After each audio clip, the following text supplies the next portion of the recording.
On genetics. Would you like to discuss the genetics? Well, no, what no. Are your genetics? So I'd stay away from the genetics and back to the brain scans. You cut that out now, or you'll go home in an ambulance. Yeah, that seems mildly inappropriate for a political discussion.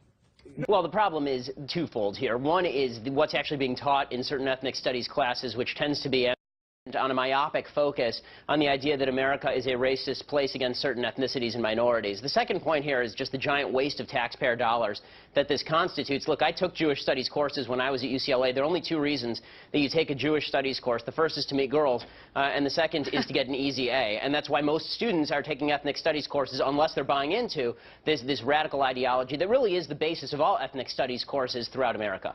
It's absolute nonsense, Peter. My position on Israel was made clear in the 2013 column, and to call me equivalent with people who are murdering Jews is insanity. It's beyond insulting. And if there's anybody who's emboldening Hamas to kill more children, it is you, because it is your policies which have emboldened Hamas. They know that people like you are going to get on American television and talk about how the Palestinians are meek victims, and whenever they fire rockets, it can be justified by Israeli policy. Hamas celebrates every moment you're on television.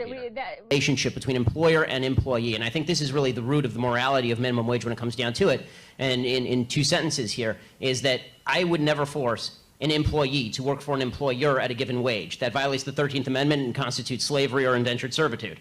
By the same token, I would never force an employer to pay a given wage to an employee, because that is a lack of consent on the part of the employer and violates basic principles of fairness as well as freedom. You to consider, you can believe what you want, but I would ask you to consider this. Shouting institutional racism does not actually combat racism. You have to find individual instances, and you have to show me who the racists are so that we can fight them together. I hate racism. I think it's evil. But if you're just going to say institutional racism every time something bad happens, there's no way to fight it. I need a policy that you're proposing, or I need a person who's actually racist so that we can fight it together, or we can determine whether the policy is good. What I find really problematic is the virtue signaling that I see by so many people on the other side, which is, I don't have to give you the racist, I don't have to tell you who he is or what measures I'm proposing. I just say institutional racism, everybody cheers for me because that's an approved point of view, and now we move on with our lives. You haven't helped anybody, you've just made yourself feel better. If you want to, have her respond, please. Well, I think that institutional racism in and of itself, first of all, I would say that the majority of the people that do bring up institutional racism do also have solutions as to how to combat it. But invariably involve encroaching on other people's liberty. But yes. Well, I would just say that there is kind of, again, I feel like you're painting a wide and diverse group of people with the same brush and saying that if you can't point to a policy or if you can't point to a person, then you're just wasting everyone's time. And I think that a lot of people are trying to point to policies, and while I think that the idea of pointing to a racist person is fundamentally in contrast with the idea of institutional racism, because institutional racism grapples with implicit bias in the society as a whole, or not like it goes to the machine, but in individuals. Unless you're connecting that to a policy, it's a cop-out. Because now we're ghost hunting again. If you just said to me, we have a problem in American society, income inequality, right, is a problem in American society. If you just gave me any problem, and I said, well, that's the Bilderbergs' fault, right? That's the fault of the Bilderbergs, right? It's a conspiracy. It's the fault of the Bilderbergs, right? There are all these conspiracy theories about the Bilderberg group. Now, let's say that it's the Bilderbergs' fault, or it's the Protocols of the Elders of Zion. It's whatever it is. There's some conspiracy out there. You would say to me that's not useful because what are you even talking about? When you say institutional racism, it's too broad. You at least have to name me the institution. Which one is the racist one? Which institution is racist? Tell me which, so we can fight it seriously. So we can fight it together. Just shouting slogans like institutional racism it's not effective. Shouting white privilege is not effective. I want to be on your side. I do. I want to fight racists. I think racism is. I think racist behavior is evil. I want to fight it with you, but I can't fight it if you're not showing me what it is. And we have to decide together if the policies you're proposing will alleviate racism or exacerbate racism. And it turns out, I think that a lot of the policies proposed by the left, I think institutional racism is usually a lever for proposing a policy that is actually unpalatable to freedom, and then castigating people on the other side of that policy as being in league with the institutional racism. This is to show Israel's side and then Hamas's side and then claim that balance has been achieved. Well, that's the sort of media coverage that would have led to the West losing World War II. So I'm not a big fan of that sort of balance. You're the one who's actually equating Hamas and Palestinian civilians. Those are not equal. The hell I am. Why would you do that? Hamas is a terror. Because you're saying that when the media shows civilians being killed, they're somehow propping up Hamas. That's not true. That is not what I said. You're saying... I did not say that at all. I said you feel free to show civilians being killed. What I suggested is that you should provide all the context for those civilians being killed. And as far as the other woman who's on with me, I'm not familiar with her name. You know, as far as her personal insults, I mean, I'm not going to get into the quality of the movies that are made based on her books. I think that we can all stay away from that. Rula. Of black families have zero or negative wealth. White family worth, in terms of financial worth, is 69 times more than that of black families. Given this disparity, how can you argue that racism is not a driving factor in income inequality? Because it has nothing to do with race and everything to do with culture. And when you have a culture that doesn't... You know what? Explain to me. You explain to me why black kids aren't graduating high school. Explain that one to me. Explain to me why black kids are shooting each other in rates significantly higher than whites are shooting each other. Explain to me why 13% of the population is responsible for 50% of the murder. Explain to me why the number of black kids in prison, not for innocent reasons, not for walking down the street and getting pulled into a prison, is so high. Explain, if it has nothing to do with culture, explain to me why the single motherhood rate in the black community jumped from 20% to 70% in the same course of time that the civil rights movement has made such tremendous strides. Is America more racist now than it was in 1960? And if it is, please explain to me how that happened. And I think the reason that it's about left and right here is because fundamentally the right believes that the basis for the Second Amendment, and they believe in the Second Amendment, the basis for the Second Amendment is not really about self-defense and it's not about hunting. It is about resistance to government tyranny. That's what the founders said, and that's what the right believes in this country. Which tyranny are you fearing yourself? I fear the possibility of a tyranny rising in this country in the next 50 to 100 years. Let me tell you something, Piers. The fact that my grandparents and great-grandparents in Europe didn't fear that is why they are now ashes in Europe. So this kind of leftist revisionist history, where there's never any fear of democracy going usurpacious or tyrannical, is just that. It is fictitious. Let's start with the notion of white privilege, which has become this buzzword that you hear all the time now. White privilege is responsible for everything up to and including the Kardashians. It's responsible for everything, white privilege. White privilege is a way to silence anybody who is not of color. That's what white privilege is. It is just a leftist bullshit term that means shut up because you are not a member of a minority group, a privileged minority group in the leftist space. It's reverse racism of the highest order. You're basically saying to white people who aren't racist, and you can't find any proof of their racism, that they must be racist because they're white. That is called racism. If you are accusing somebody of something simply because of the color of their skin without any evidence, that's called racism, gang. Statistical disparity, and you determine that that is not a racial disparity, it's something else.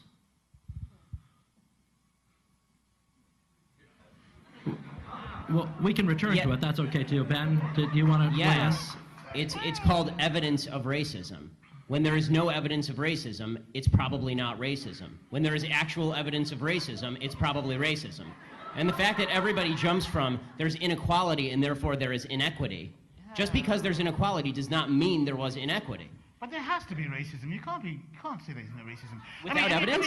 No. I'm just saying that I don't know which animal. Maybe we're talking about dogs or something. I'm talking about human beings, and I'm like, human beings are most likely going to have racial prejudices. I'm just so sorry. I'm just so sorry. I don't know. I come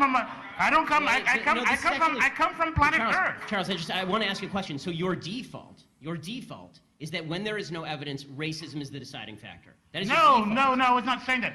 I'm just saying that you're going to have sexists, you're going to have racists, you're going to have all this stuff. I mean, I'm just saying that... I agree it exists, but the problem that I'm seeing, and this is the problem with the general conversation, is that there's no solution in simply saying there's racism out there. How does that solve anything? I mean, when you talk about there's institutional racism, what does that mean? Show me a law that is racist in intent, and we will agree. Show me a police officer who commits a racist act like we saw in South Carolina, right, where a police officer shot a black man running away and it was obviously unjustified, and I will agree. But you need, the idea that you can craft a narrative based on no racism because it just must be somewhere out there in the ether, that doesn't solve problems for anybody and creates more problems for people because now they grow up in a milieu and an environment where they are told that every obstacle they face is from some shadowy, nameless, faceless group who's out to get them simply because of the color of their skin. They'll never succeed in that environment. Here's the deal with white privilege. Because white privilege always assumes racism without evidence, always assumes racism without evidence. When there is no racism, they simply make up the evidence with regard to white privilege. So here at Mizzou, they just make up the evidence of white privilege. They can't find evidence of white privilege, so what they do is they just make it up. Right? They make up stories about how a poop swastika, which I'm Jewish, okay? Swastikas aren't aimed at black people. Okay, a poop swastika in a bathroom somewhere, this is somehow evidence of a grand racist conspiracy led by Tim Wolf. Right? Okay. I wasn't aware that Tim Wolf scrawls poop swastikas in his spare time. Right? When it comes to stories like Jonathan Butler's story about how he was hit by the president's car, he was hit by Tim Wolf's car. If you watch the tape, he was not hit by Tim Wolf's car. There's a thing called video, gang. You should use it. Okay, he jumps in front of the car and steps into the car.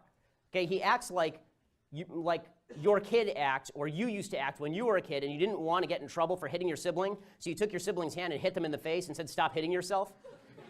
Okay, that's what Jonathan Butler did, and then he claimed that he was a victim of systemic racism thanks to this, and then went on a hunger strike, the answer to which should have been, okay, so starve. On this issue, because what you do, and I've seen it repeatedly on your show, I watch your show, and I've seen it repeatedly, what you tend to do is you tend to demonize people who differ from you politically by standing on the graves of the children of Sandy Hook, saying they don't seem to care enough about the dead kids. If they cared more about the dead kids, they would agree with you on policy. I think we can have a rational political conversation about balancing rights and risks and rewards of all of these different policies, but I don't think that what we need to do is demonize people on the other side. Okay, let me tell you a little bit about the precedent in California for a second. In California, there are 30,000 mentally ill people who have guns. They have a grand total of 33 people, really, in the state of California who are tasked with taking these 30,000 guns away from these 30,000 mentally ill people. Okay, we're creating a system that is either not going to be enforced or it's going to be over-enforced. This idea, if we can just trust the government, then why aren't we just trusting the government to do the right thing now? I don't understand why a piece of legislation makes them better at what they do. I mean, the government is not very good at what they're doing now. Why does new wording make them not suck? Because part of the reason... Judge, and say whether or not he should be considered someone who is a hero and inspirational to other young men out there. Well, here's actually the problem that I have. I think that you can accept and tolerate people's behavior, and that, demonstrates non-homophobia. I think that it is ridiculous to suggest that just because you're not celebrating, on the cover of Sports Illustrated, somebody coming out of the closet, and you think, it's relatively unimportant in the grand scheme of things because people should be able to live their lives the way that they want. I don't really understand.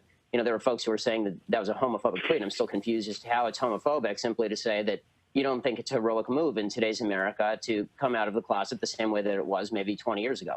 Jared. Do you think that there's sexism in America now? I think there's sexism in America, sure. No, is there sexism? If there are sexists who perform sexist acts, then there's sexism.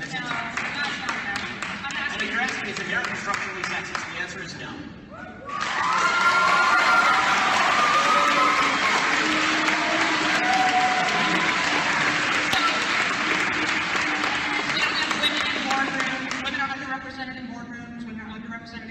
Women are underrepresented in 270 years in the White House because... Okay, so I'm not saying there wasn't historic sexism as far as the White House. Was that it has faded away gradually to the point where women are now... This is how change happens. It has not. The fact is that when it comes to college admissions, for example, there are more women than men going to college. That's correct. When it comes to graduate schools, there are more women than men going to graduate schools. Yes. Okay, when it comes to jail, which you just cited, the vast, well over 90% of the people in jail are men. Is that because the system is sexist against men?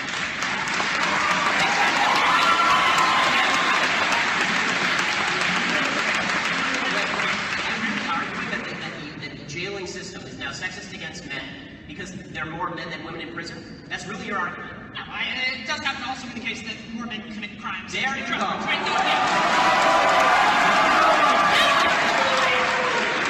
Most dealers are good. Gun dealers are good. Let me finish. But the NRA has all but neutered the ATF. All but neutered. And there are, we haven't had an ATF director for the last 10 years. We haven't had an ATF director for the last 10 years because the NRA won't even allow us to have a Surgeon General because the guy wanted common sense gun control. Well, the ATF is a little bit busy smuggling guns south of the border to the drug cartels. Oh, come on. The other reason is that in order to become a professor, you do have to go through a certain process, and that process is run by liberals. So if you have tenured professors deciding who's to become a professor, if they're the ones who are reading the papers that professors have to write in order to become professors, if they're doing the hiring, then they're going to be biased in a certain way. Now, it may not be conscious. I think that probably they would think of themselves as relatively unbiased when it comes to figuring out who's a good teacher and who's not. But the problem is that a lot of professors, because they're an ivory tower, they don't even recognize that the other perspective has validity. And that being the case, they really believe that what they're saying is pure fact. So anything else must necessarily be falsehood, and there's no reason to give falsehood a place in the classroom. If their employees all thought that God's will was the same thing that the owners of Hobby Lobby think God's will is, there wouldn't be an issue here, would they? Because they could give the insurance, whatever insurance, and they could rest assured that their employees would choose like they would. The question in Hobby Lobby is whose freedom is being infringed upon. Employees' freedom is not infringed upon when they enter into a consensual relationship with an employer that includes certain types of health care. It's not consensual. Of course it is. They can quit. Who is forcing them? Where is the gun? Where is the gun? Who is forcing them? Where is the chain? Who is locking them to their desk? Stop with the gun language. The reason that I use the gun language is because it is vitally important for people to understand that every government measure at the end of the day it must be compelled by force. That's what government measures are for. There is a vast difference, a huge difference in terms of personal liberty and freedom between the government compelling behavior and a company saying that we are not going to provide certain types of coverage, and if you don't like that, you can quit or buy your own coverage. There's a vast difference. The gun's the whole issue. Health insurance is an earned benefit. It's not given for free to employees. They earn it. Should your employer be able to decide how you spend your money? It is, hold up. Hold on. One second. Earned from whom? Okay, I may think that I earn twice the salary that I get from this radio station. That doesn't mean that I have an earned benefit from the radio station for twice what they're willing to pay me. It's always a consensual relationship. You pay for your health care? Well, first of all, I do because it was negotiated in the contract that I signed, in which I voluntarily engaged. And if I don't like that, I can quit tomorrow.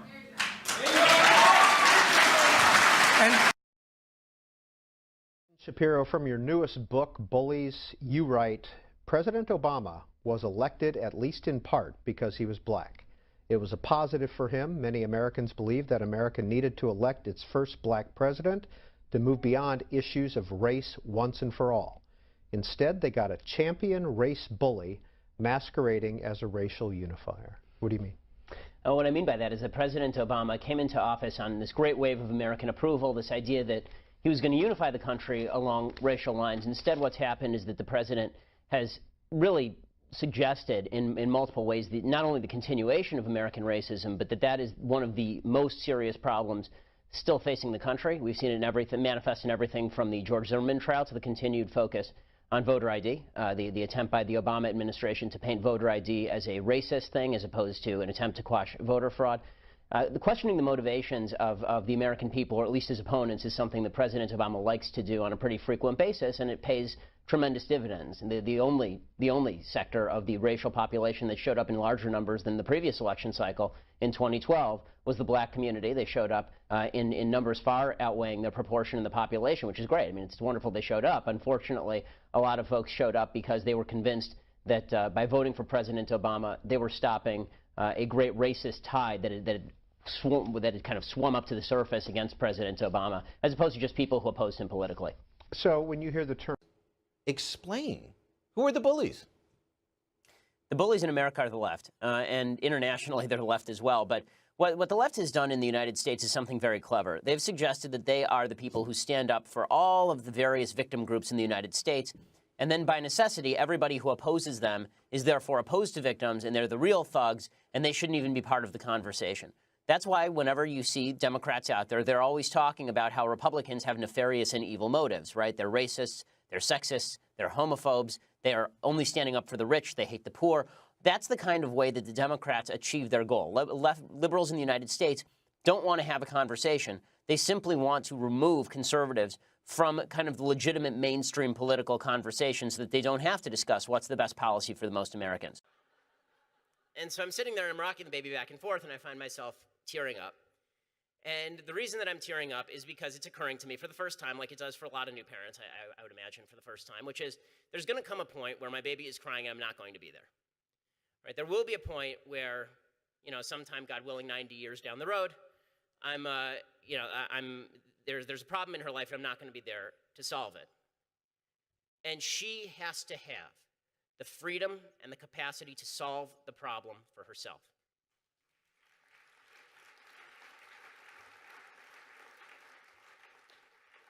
Evil enervates us. Evil takes that power away from us. It takes away our ability, our will. It saps us of our God-given capacity to solve problems on our own and to make the world a better place and to rock our children to sleep at night, because after all, that's not our job. It takes a village. Freedom is about the future. It's about what we want to give our kids. And our job is to fight collectivist evil. It's to fight collectivism. Yes, freedom succeeds and freedom wins, but only if we fight. Don't be afraid, though. The nice thing about the Ten Commandments, there's a whole bunch of books that come along with it. And we learn in one of them, in Isaiah 8:10, God is with us. Isaiah writes, devise your strategy, but it will be thwarted. Propose your plan, but it will not stand, for God is with us. And God is with us. He is with us, and God will be with us for so long as we forge forth to fight for the freedom that he granted us. Thanks so much.